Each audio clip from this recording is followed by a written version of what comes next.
चौथी चीज जिसके अंदर हम मुब्तला हो चुके हैं वो है अमल की कमी। ये भी बहुत बड़ा फितना है। नबी अलैहिस्सलाम ने फरमाया था जमाना जो है वो करीब हो जाएगा, वयनकुसुल अमल, और अमल जो है वो कम हो जाएगा।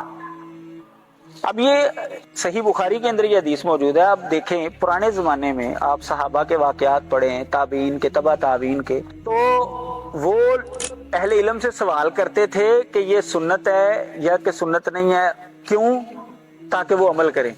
कई लोग हमारे सामने हमसे सवाल कर रहे हैं, यार ये फर्ज है कि सुन्नत है, तो जब हम बताते हैं ना ये अच्छा फिर खैर है, फिर खैर है, हमारे सामने ही बैठे ये बात कर रहे होते हैं। यानी दौरे हाजिर के अंदर सुन्नत का सवाल इसलिए किया जा रहा है कि छोड़ा जाए उसको,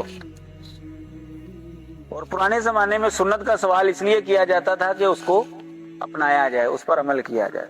यानी ये सूरत हाल हमने अपनी आंखों से मुशाहिदा किया। तो अमल जो है इसकी बहुत ज्यादा कमी जो है वो आ चुकी है।